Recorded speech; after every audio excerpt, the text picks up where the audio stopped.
오늘 또 고맙습니다. 저는 교실 떠난 국어교사 박전현입니다. 금년 수능 특강이 나온 작품인데요. 유종호님의 수필 고향입니다. 자, 우리 수필이 굉장히 쉬울 것 같은데, 자, 수필은 사색이 담겨 있고 교훈적인 내용도 있고 이래서 정확히 읽기가 쉽지 않습니다. 자, 낙원은 낭만적 환상이 아니라 불편이나 결핍을 동반하는 삶의 공간입니다. 도움되는 자료 만들어 보겠습니다. 구독, 공감 부탁합니다. 사람은 추억을 먹고 산다는 말이 생각납니다. 어린 시절 고향의 좋은 것, 나쁜 것 함께 있는 삶의 공간 낙원. 자, 유종호 수필 고향 해석. 낙원은 아무런 괴로움이나 고통이 없이 안락하게 살 수 있는 즐거운 것을 말합니다. 사람이 가장 편히 지냈던 곳은 엄마의 뱃속이었을 겁니다. 다음은 부모의 품속에서 살아가던 어린 시절이었을 듯합니다. 글쓴이는 어린 시절의 경험을 바탕으로 자신의 낙원을 그려내고 있습니다. 가난하고 힘든 추억이 있더라도 낙원은 고향과 어린 시절의 재구성임을 보여줍니다. 현실의 삶이 바로 낙원이 되는 거죠. 낙원은 낭만적 환상이 아니라 불편이나 결핍을 동반하는 삶의 공간입니다. 여러분들의 낙원은 어떤 것인지요? 자, 함께 읽으면 좋은 작품 이청준 당신들의 천국, 정일근 흑백사진 어린 시절을 추억하는 시입니다. 자, 기용도 엄마 걱정도 마찬가지입니다. 아프고 힘들었던 어린 시절의 이야기죠. 자, 국어 공부 잘 하는 방법입니다. 국어는 외우는 것 아니라 원리를 이해하는 것입니다. 따라서 본문 중심 공부 필요합니다.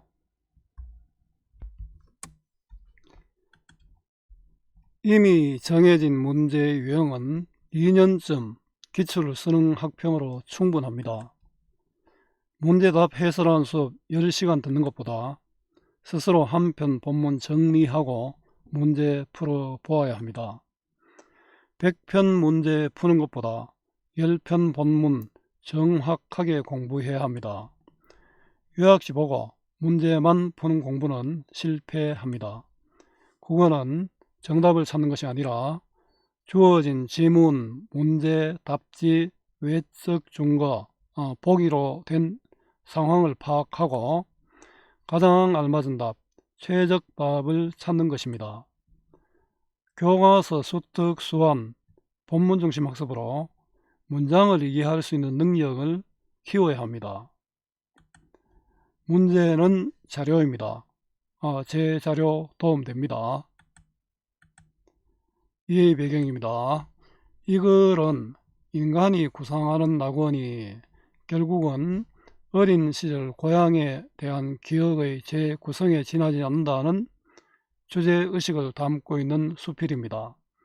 글쓴이는 자신이 구상하는 낙원의 구체적 장면을 보여주기 위해 고향에서 겪은 어린 시절의 체험들을 병렬적으로 묘사하고 있습니다.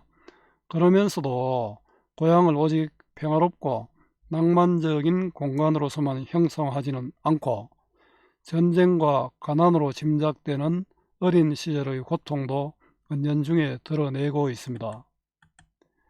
자, 한눈에 보기입니다. 도입, 에덴 동산과 무릉도원의 가치 및 인공낙원에 대한 거부감입니다.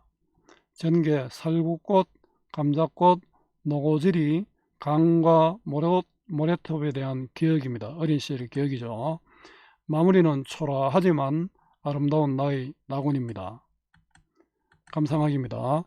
무릉도원 얘기를 전하는 도연명이 복사꽃 지천으로 피는 마을의 복숭아나무 집 아들이었을 거라고. 자, 무릉도원은 도연명의 도화옹기에 나오는 것으로 무릉의 어부가 물에 떠내려오는 복숭아꽃을 따라갔다가 만난 낙원 이야기입니다. 자, 도화옹기에 나오는 말로 이상향 별천지를 비유적으로 이루고 있습니다. 이 부분 도연명이 복사꽃 지천으로 피는 마을의 복숭아집 나무집 아들이었을 것, 도연명이 복숭아 나무집 아들일 것이다. 그 아름다운 복숭아꽃 경험을 바탕으로 도화옹기를 썼다는 거죠. 생각해보는 것은 결코 부질없는 공상이 아니다. 이게 도연명이 복숭아 나무집 아들이었을 수도 있다 이 이야기죠. 그러면 이 글은 뭡니까? 내 글도 나의 경험을 바탕으로 쓰고 있다는 것입니다.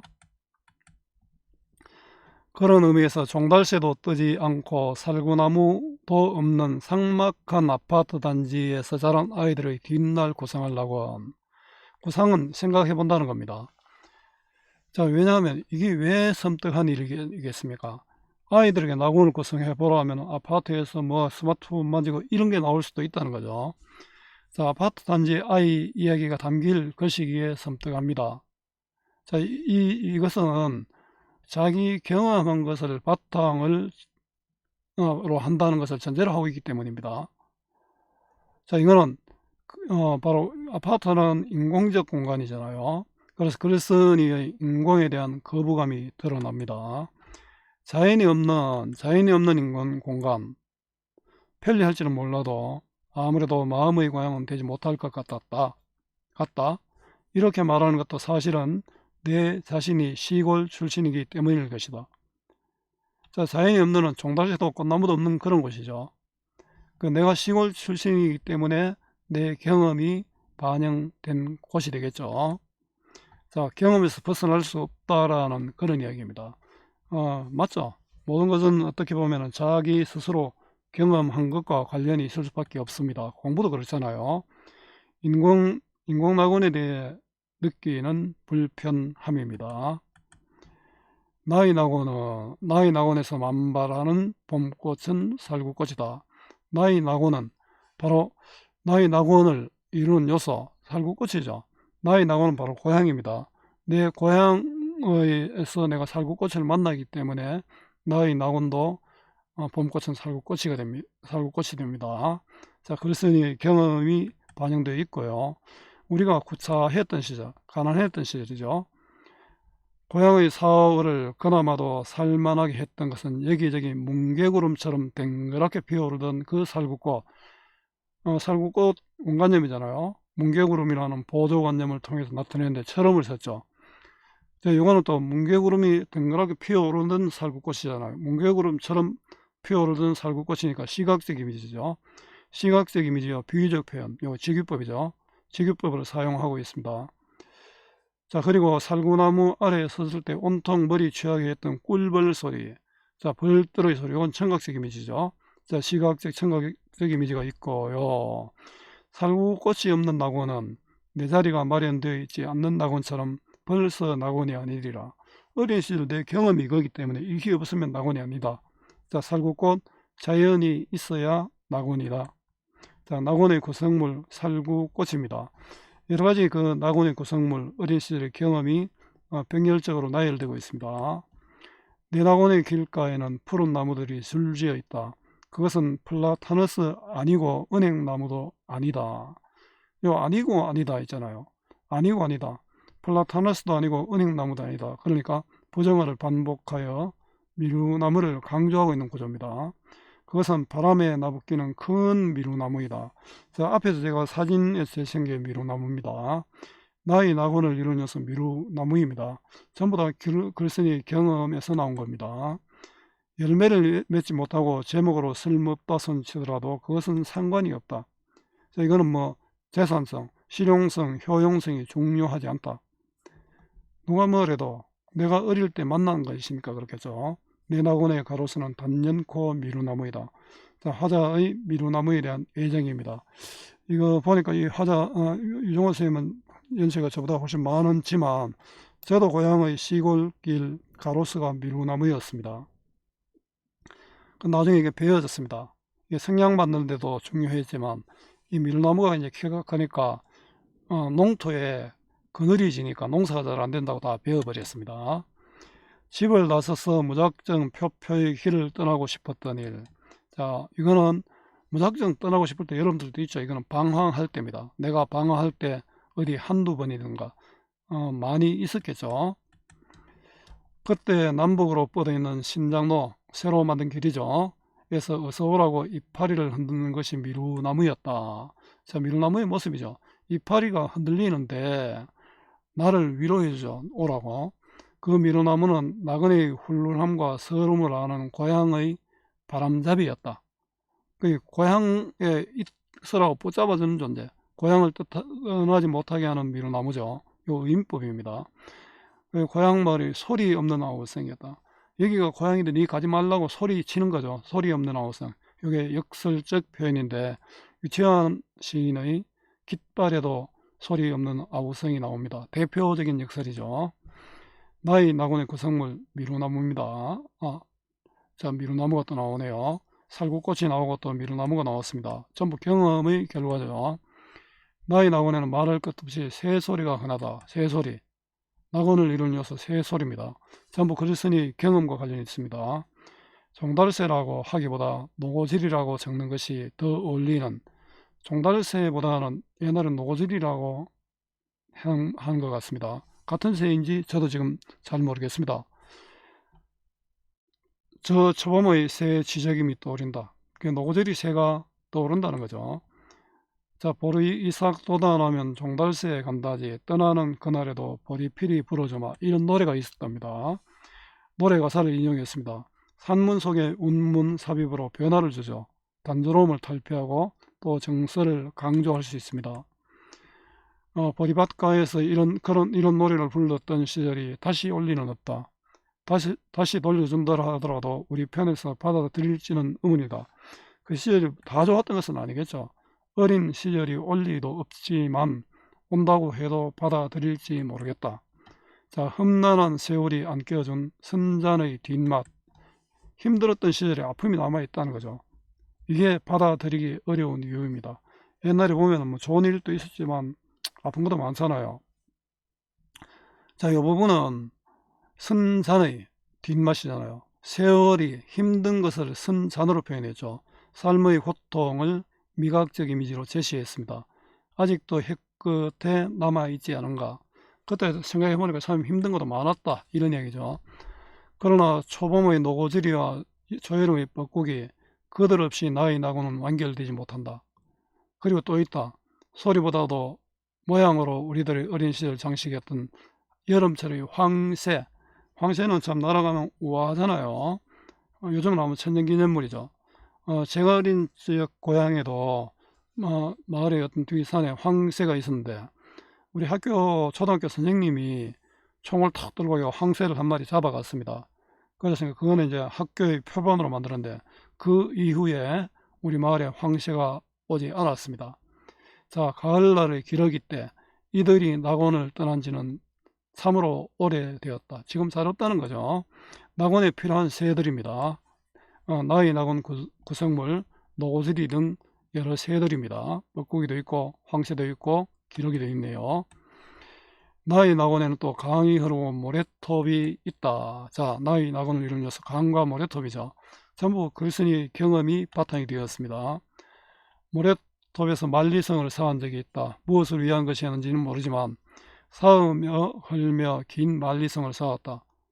자, 또 강가에서 팔매질을 하였다. 우리 수제비뜨기라고 이야기했는데요. 멀리 가는 것이 미래의 행복의 지표인 양 던지고 또 던지곤 했다. 회수할 길 없는, 다시 돌려받을 수 없는 거죠. 다시 돌릴 수 없는 팔매돌과 무너진 지 오래인 성벽을 나의 낙원은 지금껏 간수하고 있을까? 지금은 이 성벽이 간수할 수 없죠. 알 수 없는 일이다. 나의 낙원의 구성물 강과 모래톱입니다. 전부 어린 시절 추억을 바탕으로 썼습니다. 여기까지 적고 보니 나의 낙원은 너무나 초라하고 너무나 가난하다. 자, 초라하고 가난한 어린 시절이 내 낙원의 구성물이다, 이런 뜻이죠. 냉장고가 없고 자동차가 없고 아스팔트가 없다. 자, 편리한 문명의 이기들이 없습니다. 그런데 이게 지금 내가 그린 낙원이 되었죠. 있는 것은 푸른 하늘, 청명한 나날, 구차한 이웃, 가난한 이웃, 노고질이 뜨는 보리밭, 소리 없는 아우성으로 몸이 기울어진 미루나무, 나룻배 떠있는 강물. 자, 나의 낙원을 이루면서 앞에 나온 내용들을 요약 정리를 했습니다. 낙원의 구상은 아무래도 고향과 어린 시절의 재구성임을 면치 못하는 것인가 보다. 낙원은 고향의 어린 시절의 재구성이다. 자, 낙원은 낭만적 환상이 아니라 불편이나 결핍을 동반하는 삶의 공간이다 라는 그런 이야기입니다. 어린 시절의 재현으로 구성되는 낙원. 여러분들 이렇게 해서 이제 그 고향에 대한 어떤 그리움도 담고 있죠. 정리해 보겠습니다. 수필이고 경수필입니다. 성격은 회상적이고 감각점, 시각, 청각, 미각이 다 나타났죠. 비유적, 직유법도 쓰였고요. 주관적입니다. 또 서정적이라고 할 수 있습니다. 주제는 어린 시절 고향에 대한 기억에 기대에 구상하는 나의 낙원입니다. 특징입니다. 유년 시절 체험을 바탕으로 현재 자신이 생각하는 가치를 드러내고 있습니다. 공통점을 지닌 소재들을 통해 주제의식을 드러내고 있습니다. 다양한 소재를 병렬적으로 제시하고 그에 대한 평가로 마무리하고 있습니다. 고사와 예시, 열거, 비유, 역설적 표현, 무릉도이 나왔죠. 예시, 열거, 비유, 역설적 표현을 활용하고 있습니다. 소리 없는 아우성도 나왔잖아요. 시각적, 청각적, 미각적 이미지로 대상을 구체적으로 형상화했습니다.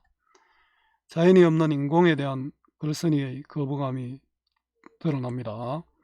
부정어를 반복하여 대상에 대한 속성을 드러냅니다. 자, 어린 시절이 모두에게 만족한 것이 아니라는 것이 드러납니다. 그렇지만 그것이 낙원이 됩니다.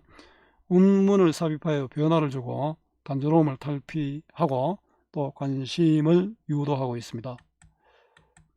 수고 많았습니다. 제가 살아있는 한 좋은 자료로 보답하겠습니다. 어디서나 검색은 박전현입니다.